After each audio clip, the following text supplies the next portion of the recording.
And I walk in and I look around and I'm like, this looks very, very familiar. Like, why do I know this space? So I'm like, I think I designed this space. Oh my God. And I'm like, this is functional. This works really well. This is exactly what I had in mind when I was designing the space. That's how I imagine people, like using it. So that was really funny.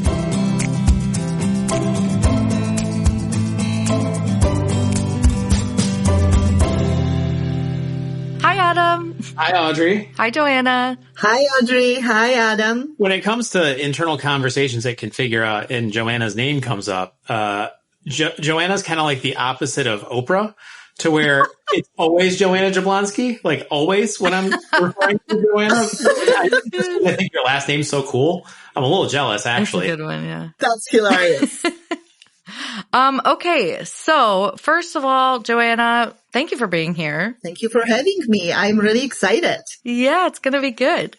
And let's start out. Just tell us, who are you and why are you here? Who I am a design manager at Henricksen. We are H&I believe one of the largest dealers, and I've been with Henricksen for 9 years. And prior to that, I was with Steelcase dealer.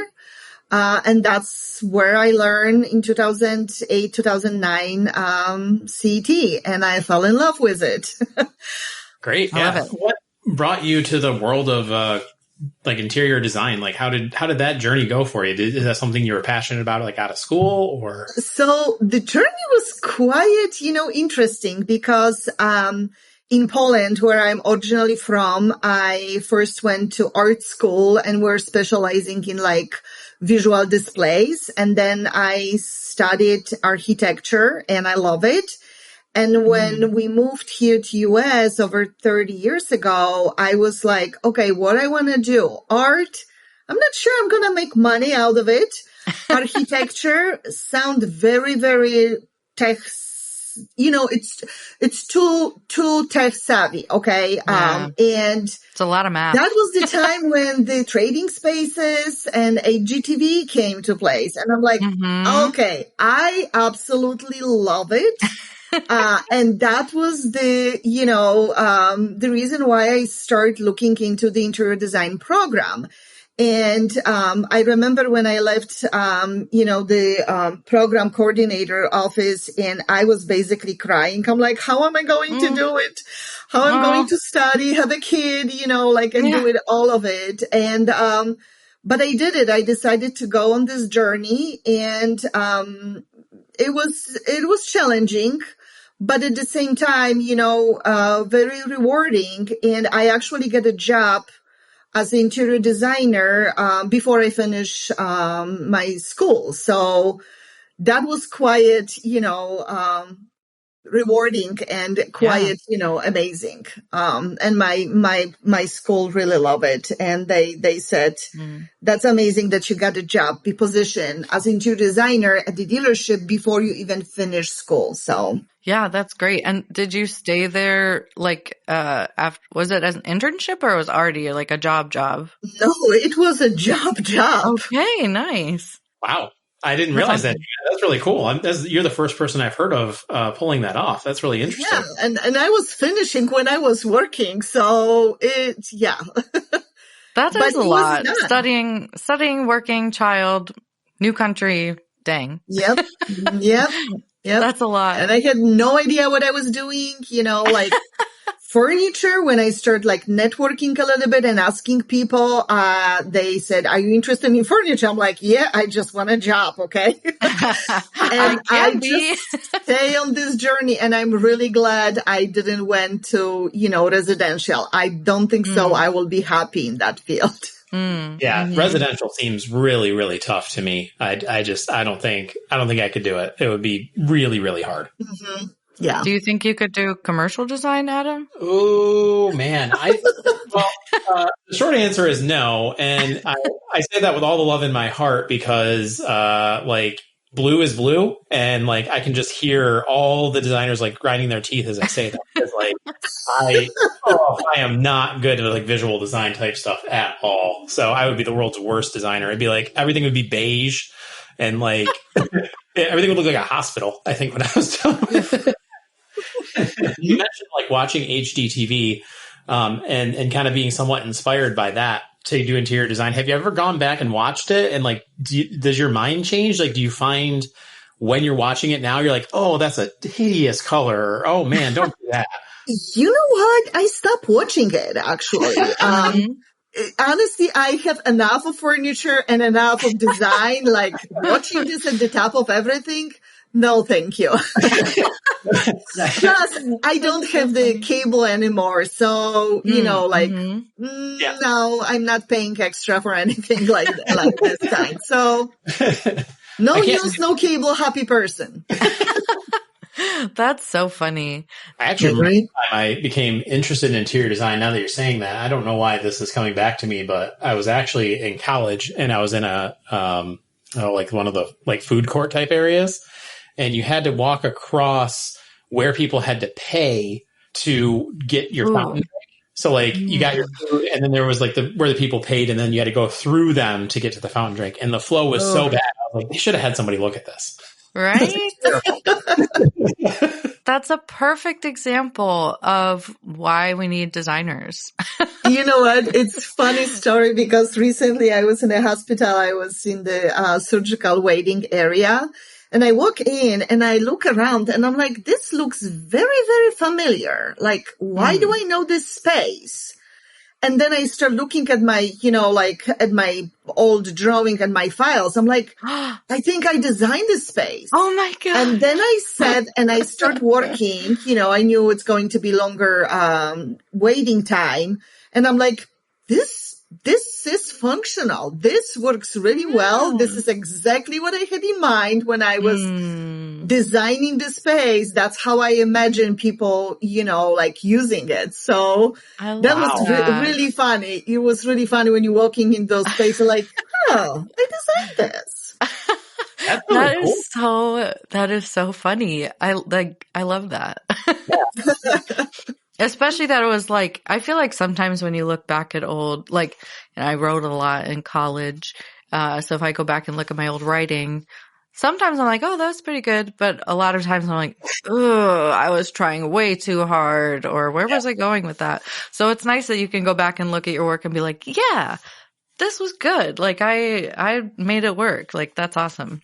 Mm-hmm. Oh, you're looking at your family, looking at the tags of the chairs to find out, okay, I know this chair. Who is the manufacturer? And then you flip it up. Right? Yeah. Oh my gosh. Yes. It is so funny how that happens. Do you ever have that happen when you're watching like TV or something too? Oh. Like somebody throws a chair through a window and you're like, oh, it's a Hayworth chair. Oh, it's so funny. 100%. And then you're texting your friends. You're like, are you guys watching this? They have this and this chair. The developers at Configura actually call that the sickness, because it gets to you to a point where you're distracted from whatever you used to do in your everyday life is now, oh yeah, that's a Steelcase chair, that's a Hayworth chair, that's a Milano chair. Yep, I know it. It's funny because when I started this job and I kind of explained to my dad what the company was and stuff, apparently he started looking around and like noticing different manufacturers and stuff. So, and I didn't know this until like recently. He sent me a picture of the airport. He's like, here with the old Herman Miller chair thingies. I don't even know what that's called. Like the classic connected seats, that you only see at airports. And I was like, what? How did you know? And he's like, oh, I've noticed this for years. Like, I was like, that's so cute. Now your family is involved. At least they understand because, sometimes your friends, they like, what do you do for a living? I just don't understand. And especially, like start to understanding the industry and the dealership but you guys not making anything. Like how this works, Yep, exactly. But let's get to the little questionnaire here. Oh my. Okay, I don't think it's too hard. Okay, fire it up. Okay. Chips or popcorn? Chips. No, popcorn. Okay, you got the right answer eventually. I tell you why, because chips, I love salsa, okay? And, like chips on its own, no. But with salsa, yes. On its own, popcorn. So. Good catch. Good. Okay. Early bird or night owl? Night owl. Mm-hmm. Why did I know that was going to be the answer? I don't know why. I was just like, she's going to say night owl 100%. And you did. Like, it's so weird. You just know her so well. You've seen my emails at midnight, probably? I don't know. That's probably what it is. It's good to work when everybody's offline. I'm like, now I can think without being distracted by the ping, you know? Yeah, exactly. Those Teams messages. No, that's funny. I actually worked really late last night too, because I just got some motivation. And yeah, there weren't any like messages coming in. I was like, I can get so much done. Let's go. And I do not usually, I try to keep it to the, 5 p.m. cutoff time, but I've not been good at that lately. So I get that. Anyways. Okay. Email or chat message? Chat. I am behind with my emails always. And I'm always, once I clear it, I'm saying I am proud owner of 0 unread emails. And that will last for a day. So right. I am really not the proud owner of 0 unread emails. It's nice if you can get there, but yeah. Okay. Podcast or audiobooks? Audiobooks. Nice. You're not welcome here anymore. Just kidding. Just kidding. No, I listen to both. It just depends. But, I stopped reading books as the hard copies because, when you listen as the audiobooks, you can read many more books, in your busy time when you're driving. Yeah. Okay. And then last one, what's your superpower in daily life? That's a hard one. I am mama to everybody, kind of like taking care of everything and everybody, so everything always falls under me. Organizing, and I'm good with the planning, the trips, the planning portion of it. So yeah, that's kind of like, I'm not sure. Stupid answer. No, that's the perfect answer.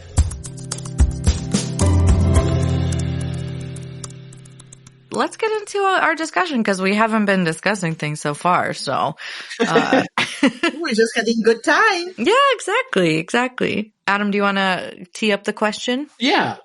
So yeah, Joanna, the idea behind this episode, Joanna, was to talk a little bit about feature requests and sort of like how they start and how they move and that sort of thing. So really why we have you on this show today is because you're a really passionate user that's always happy to ask for some sweet, new features sort of thing. So what we figured we'd do is have you come up with some features that you're interested in and then kind of give us like the use case for them and the why. And then we can kind of talk about that. So, I saw that you prepared a list, ahead of time. I have this list in preparation for the experience conference. I was getting ready for chat with programmers and chat GUI session. So, if we go through the list, I don't have to, take the time during the conference. I was just going to say, with our pace of conversation, we probably will only get to one. So you'll have plenty of content left for the conference. Yeah. I think you really like the properties match. Yes, exactly. And, my sorting, which is, like something that developers, you guys probably don't think, but we as a users, it's been always, pain point because, how we sorting our specs. There is no manufacturer that does it the perfect way. So I came at kind of like with the idea how we can use it. And, and the second one was really that properties match that Stephanie Wolfson and I have been asking forever. You're not alone, you two. I know. I think it's one of our top feature requests, but I think it's, one of the ones that's kind of misunderstood if you don't know. And it's like designers all know what they mean. And they're like, of course, it's the easiest thing. But without context and explaining why and how it's useful, it doesn't easily translate. So that's why I was like, that's a perfect topic for this. Is it's a great opportunity to like translate and explain and give more detail. Yeah, as the developer in the room, I have no idea what either of you are talking about. So this is a great. Yeah, so perfect. You can be our student. So basically what it is, and we do have different ways, to change the categorizations, right, of the objects. There is like more and more that has been coming, but many times we've been missing something from the other, like there is not a lot that I'm missing from my previous life before CET, but that is the one that definitely will come helpful when you just pick one object. Let's say we're talking about the dimensions, right? Dimensions that been categorized and, it's on the correct, it was in the correct style. And now you're going back, you just pick that one and then you click, okay, this dimension needs to be on the same category and under the same style. Kind of like when you're using the black replace, you go to that black box and you pick, okay, now those are the blacks I want them to match. That's kind of, like simple explanation. Because yes, we do have a different options. We can go through that, the selection, the advanced selection, but I feel like having the property match more, it is going to save our time. Mm-hmm. So I think what you mentioned dimensions with categories and everything. What are some of the other things that you would want to kind of take the properties from and match them or like apply them to other things? Like what kinds of elements and what kinds of properties from an object would you want to, we'll call it copy and paste or whatever? Yeah, I think it's mostly the predefined by Configura by CT is those lines, text, especially when we're producing the installation drawings, and it also goes to the objects from different extensions. Remember, a couple years ago, we had this whole discussion about the area tag and the part tagging, and we find out that was very interesting, like how developers, they didn't understood, or manufacturers didn't understood the meaning behind it. And a lot of extension owners, they have the area tag, selected, and we couldn't you can deselect, but then your text will go away. And all this, once it comes to producing the installation drawings, you're looking at your drawing. Oh, I have it here. And then you can't print because you want to see certain items. So I am a huge fan of using the presets, the view presets. And, when I'm working, most of the time I'm working in my normal view, but I really like to change to the panel view that predefined for us, where I'm seeing, the panels and the dimensions and my AutoCAD drawing in the background. So I know what is going to print. And if I will bring the object and this object is not showing, okay, that give me the warning, hey, something is off here, right? Yep. Yeah. So just clarifying, so you would add like a part tag as kind of one of the properties that would get assigned as well, or? No, it's mostly categorization. I will say that's what is the biggest thing, because, when you bring in, let's say, dimensions, you can already predefine what category it is going to be on, right? I forgot the feature, that is, you can assign kind of like a category to it, right? The auto categorization? Yeah, auto categorization. Yeah. And then recently, you guys introduced this other feature when you, can add additional categorization. And I'm like, why would I want to add categorization? I rather to take it out and replace it.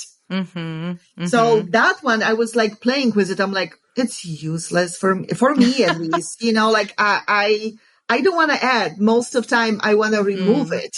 It is funny how that thing happens, because I think did we not, Audrey, have someone earlier on the podcast who might have been helpful or part of the brainchild for the auto categorization thing? Yeah, but I also I know that because I had conversations with the team that was working on it, and there was a lot of feedback that was like, I need to be able to remove. Like, I'm still going to have to go through and select everything and go into categorization to remove it, because I mean, kind of the same thing. Like, you don't just want to add to it usually. I think there can be if you kind of strategize, but I think that it's one of those things that like people suggested. I think there was a lot of like technicality that made that really, really difficult. So they were like, let's release what we can do in a reasonable time, kind of see how the feedback goes, from that. So yeah. And then improve it, let's just start exactly. somewhere and then improve it. And, recently also the problem become, when you open categorization, that, the parent category is kind of like nothing is checked, and you have to go in and into the child category, right? To uncheck it. So it's a lot of clicking. Okay. Yeah. And that wasn't the case before. We were talking about, a long time ago about how when something is selected, those categories are not so visible. They've been kind of like very grayed out, and my old eyes are not, I'm like, which one is it? And now you can see it, but you have to go inside and inside and inside. I'm like, oh my goodness. I wish when you click on the object that category will like automatically open all the way to the child, so you can uncheck it immediately. That makes sense. I actually think that's a huge time saver, really. It feels like a easy thing to do too, honestly. Oh my gosh. I'm glad it's easy, because, I really don't want to add. Right? I understand some things might be difficult to do, and, actions have consequences, right? So you will fix one thing and break another one. But that's kind of like, we fix this, but now instead of opening all the way down, it's like collapsed, and I'm like, oh gosh, click. Okay, get it. Yeah, I gotcha. Would you ever want to like categorize in mass? And when I say that, I mean like you have this one specific category, and for some reason you're clicking on individual objects one at a time. I can't imagine that would be true, because we have tools to do that, but I'm just kind of curious what your take is. Like selecting multiple objects at once to categorize them, you mean? Yeah, like that way. Versus one at a time? Yeah, that will definitely help as well. So if I'm selecting, and most of the time it's really about the, text dimension lines, things like that. So it will be really cool, which I think we can do it. If I select all of them, I can, unclick and, put everything under the one category. So, but it's a lot of clicking, right? Oh yeah. Selecting them. Yeah. But so just like narrowing it down even more. So like the stuff that you want to take the properties from is pretty much stuff from like the tools extension tab, right? Like dimensions, lines, text, those kinds of things. Yes. Is there anything besides those components? Maybe like the symbol library? I don't know how much there's styles for those. CIO? Are you talking about the CIO? No, like the one that has like architectural symbols, electrical symbols that you can put in the 2D. You know what? Usually I'm keeping them on their own category. I find out that's like if I'm doing the electrical and I'm bringing them in, I'm just like I'm keeping them under my electrical, unless those are already predefined in my template. and those are already been predefined, and I have them like copy and paste kind of. But that would be cool, actually, being able to choose it this way as well. Yeah. That's really cool one too. I have another question kind of about categories. I know we're getting into quite the nitty gritty here, but do you want to like recategorize products and things from extension tabs, like from manufacturers? Or not do you want to, but like, do you ever do that? I would like to have that option for those who didn't. Like we were talking, on one of our meetings, the task chair is task chair. It doesn't matter what manufacturer it is, right? And then you go to the healthcare, for example, but it is still sitting. So that parent category, it still falls under the sitting, no matter what. Because, explanation was like different manufacturers, they having in a different catalogs and, how difficult might be for them, but the sitting is sitting, right? The tables are tables. Yeah. So you're not trying to kind of like, because categories pretty much are for visibility, right?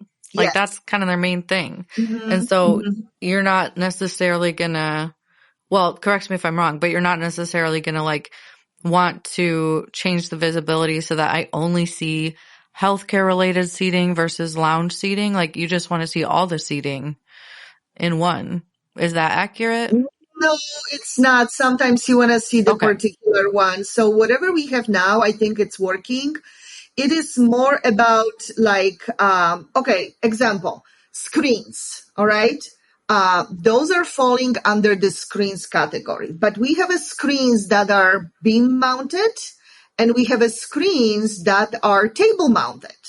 So when they all showing at the same time in my, panel plan, I want to show the screens that are beam mounted or the tapping of panels or something like that, because that's the sequence that product is installed versus the table mounted screens. They are under accessories, right? They coming at the end of the whole installation, right? And not being able to turn those on and off. So, if manufacturer won't do it, I'm keep talking about this. I'm like, could you just make this on the separate category so I have a better control? But if they don't, can I just go and create my different category and assign it? And right now what is happening, it is you can assign it, but then you're losing some features. So some designers were telling me they couldn't recover the IND tag, for example. So there are issues, and it's just whatever is predefined by manufacturer. Even if you change it from the screens, that category, and you want to put it under accessories, it's still not functioning the right way. Yeah. So kind of just changing the categories on a product is things go wonky. Yeah. Basically. Yeah. So Audrey, you had mentioned that the properties thing that kind of kicked us off, which that feels like a while ago, because now we start talking about categorization. Which is a different word, Adam. I mean, that makes sense, right? That's such a big part of life is just getting the right categories on stuff. It's kind of insane how much time categorization takes up. But you had mentioned that the properties thing is a little bit more complicated than it sounds at first. What kind of things do you think make it complicated? I almost feel like in some ways it's not as complicated as it has been perceived to be, if that makes sense. And by that, I mean what user experience is desired by our users. Like they just want to quickly, like the best thing I can kind of come up with, as I've thought through these things is like right click, copy properties, and then like paste the properties on something as like one type of thing. And so that on the surface is quite simple. And there are considerations like I've talked with the team that works on categories and was like what kinds of things they want copied and, what if they only want certain things. So we've talked about, how complicated could it get? But like at the same time, it's dangerous to be like, but what if? when they're asking for something that for them is simple. I don't know how much complicated code would need to happen. I'm going to never try to guess that. But like on the user side, what they want is simple. It's not that complicated. They want to copy the styles and the categories and put it on something else. Right. So yeah, so I'm almost disagreeing with myself if I said that differently. I don't know what I said. So. And we kind of have it like I mentioned, right? With the matching the replace block. That's basically, exactly what it can be. And I heard Adam talking about before about the blocks and how complicated they are.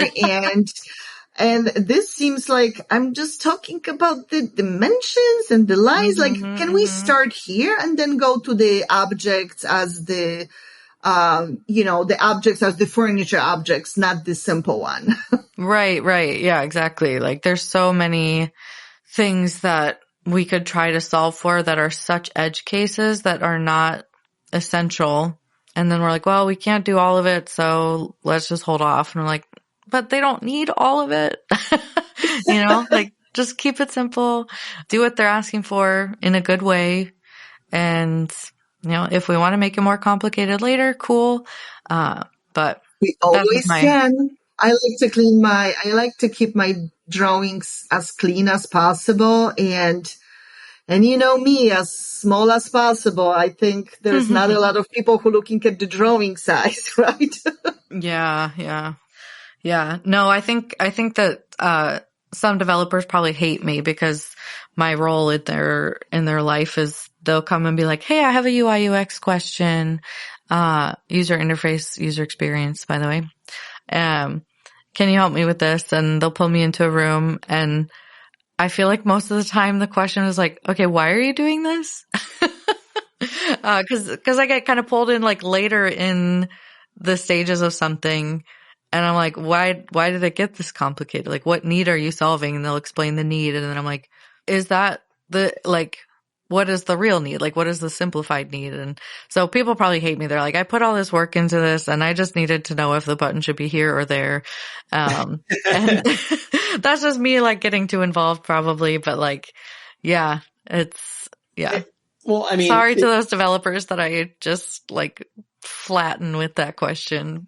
No, I love you guys. Because I think it's good for us to kind of keep that in mind too. We tend to, in the developer world, the reason I think that we get so in the details and so nitty gritty is that that's the kind of stuff that keeps us up at night. Oh, this edge case is the thing that will break. And then if I don't fix this now, some user is going to find this problem and send it to me. But there absolutely is engineering that happens in software all the time. And getting that middle ground right is really difficult. In fact, I think our developers argue where the middle ground is.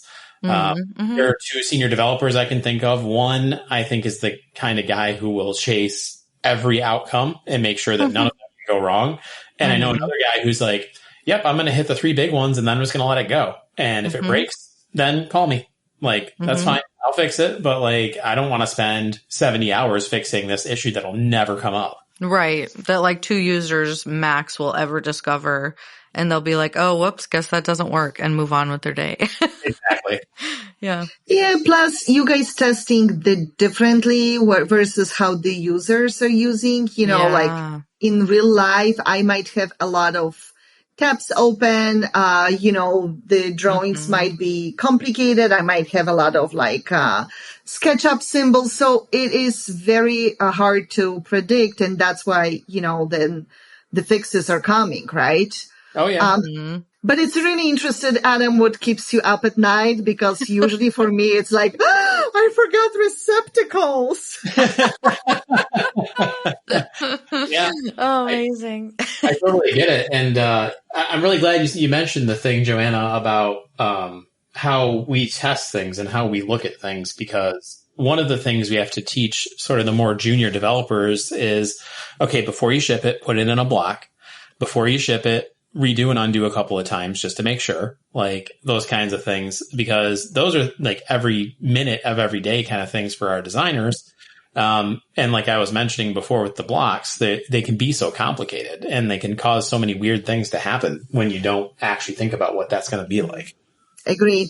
And like it's like living in your own silo, in your own world, Yes. versus when you're going out, it's like your actions have consequences and this is what it costs.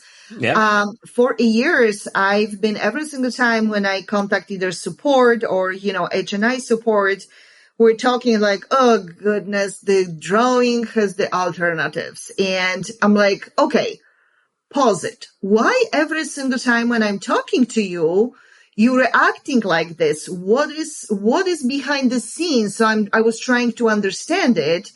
And, I did talk to a few developers and they explained to me that's what it is. Basically, it's drawing inside a drawing and trying to find, like the bug. It's very, very hard on their end, on your end.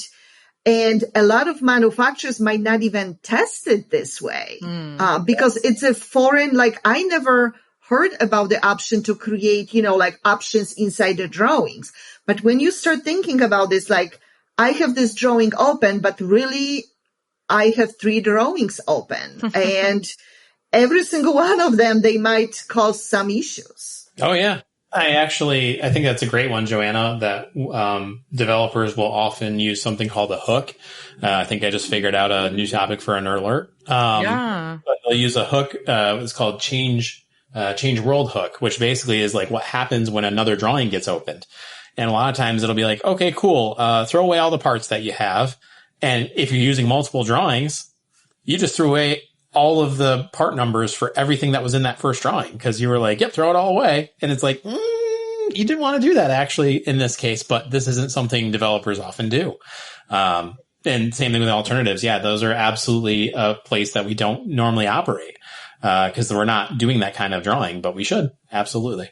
Yep. And especially the new extensions, like I said, it's a foreign concept. So, nobody's looking at this. And then, we're going even farther, like how your symbols translate when we export it to the Revit or to AutoCAD, right? Like looking at those things as well.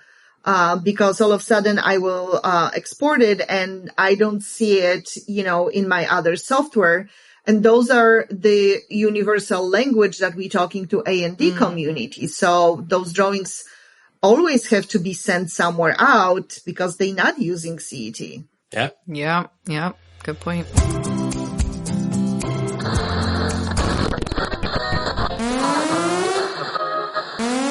Nerd Alert! Hello and welcome to Nerd Alerts. Today's Nerd Alert of the day is about undo and why it's so complicated to program for. Is that a good summary of the... Yes, that is a good summary of what we're going to talk about. Okay, a good description. Okay, good. Are you ready to teach us about undo in 2 minutes or less? Yep. Okay, ready, set, you're on the clock. So undo actually works in a couple of different ways. One of the critical factors in undo that makes it such an interesting thing to worry about is that one snapper, as we talked about, that means symbol, cannot reference another snapper. And if it does, and that reference actually is held on to for too long, it can actually cause issues with the undo system. Most undo bugs are actually related to this. And the other thing about undo bugs that's so interesting is that undo bugs actually are unique to each undo bug is unique. It has a unique problem and a unique cause. I mentioned in one of our podcast episodes that might have not made the final edit, there was one undo bug that took multiple developers hundreds of hours to find the solution to. And that's because essentially the issue was that the snapper reference was really, really, really hard to find. It was actually that the outline of a desk was actually created as a snapper reference somehow from one to the other. Anyway, so every single time a snapper reference is another one, it can cause an undo bug. Another thing that's interesting about undo is that there are a number of undo steps, which is like one press of the undo button. An undo step is actually something that a user will hardly ever think about, but actually is critical to get right, because it should feel natural what happens when you hit the undo button, what happens as an end user. And also, for that matter, what happens with a redo. Sometimes to a developer, multiple things are happening at the same time, and you want to make sure you capture all those. And then if that's not enough, to really add insult to injury, there's also a special kind of undo step that can be taken called a serious undo step, where you make a copy of the entirety of all the things that will change before, then a copy after, and then you just replace the entire space with the changed out copies. So undo actually has a lot of ways it can go wrong, and is developers' favorite topic to be talked about. 3, That's 2. undo. Wow, you wrapped that up in a nice little bow. I did, that was yeah. so good. Thank you. Good job. I'm proud of you, Adam. Good job, Adam. Well, we got to 2 of Joanna's requests. Yeah. But Joanna, if you have a couple more minutes, I do have one more question for you. Yeah, sure. What is your favorite? Have you ever gotten a feature request like into CET, or seen one that you've enjoyed seeing come to fruition for one reason or another? Maybe you didn't actually come up with it, but you've been around a while, so I know your answer. I've been always about the categories and styles, right? And then dimensions. I don't know. What did you predict the answer would be? Oh, I thought you were going to say templates. Oh, yeah. Oh my God. Oh, yes, absolutely.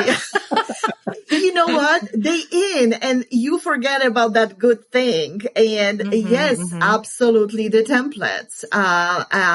And actually, I just read it with the help of, Kylie Tucker. We completely redid our template and our title blocks. Yeah, yeah. And the company can enjoy it. And yeah, it was one of the favorite, definitely, that you guys listen, and that was brought to life. Yeah, you were so important in that, because I know you had requested it for a long time, and you were part of the research. That was one of my earlier projects that I worked on when I got into UX, and also, it's something I'm proud of, not just because of the result, but at that time, having an actual UX function was kind of new at Configura. I think it was, the mindset kind of was incorporated in some ways, but there wasn't any official focus on it. And so people, developers were like, what is UX? Why do we need these people? Blah, blah, blah. And so at the beginning of the project, one of the developers was like, I'm not really sure, what you can do here. And then, as we talked and I did some research about what are the real needs, pinpointing that, defining the problem. And then the focuses, were more clear of what we should be doing. And by the end of the project, he was completely transformed. He was like, this was so great. I'm so glad we had UX on the team. And I think the whole team felt really confident that we could release this feeling good about it, fairly certain that it would be successful. You never know. It could flop. We can miss things, but, I think it was such a good success story. And so I was really proud of just that collaboration with that team. It was really fun. So. Yeah. And it's great. I have to tell you, Audrey, it's great. But now it just came to my mind. Another feature request. I sometimes would, because we having different templates for different markets, for example, and it will be really great because now it's giving me the option on the default, right? So I have to go back, choose the different default to be able to open it. I would love to have the option to open, have a choice of open multiple one, without making this my default one. That's a good idea. I like that one. Oh, I have more ideas, Adam. Yeah. You just don't. You don't. There she comes. She has idea. I knew you would be the perfect one for this topic, the feature request explained. I thought it was a good idea, and at least based on our chat, I stand by. It was a good idea. Yeah, not all ideas that sound good actually pan out, but I think this was a good one. Yeah, I think we could have talked about this all afternoon, honestly. Yeah, I know, right? Oh, we didn't even get really to my list, right? No, I know. That's why I was like, we're not really going to get to multiple of these. But yeah, no, it was great though. All right. Well, thank you so much, Joanna. This was lovely. As always. You're welcome. Yes. You're welcome. And thank you for having me. It was fun chatting with both of you. Thank you. Yeah. Good job, Joanna. Awesome. Good job, Adam. Good job, Audrey. Good Lord. Whoa. All right. Awesome. Thanks again, Joanna, and we'll see you in October if we don't talk sooner. All right. Bye.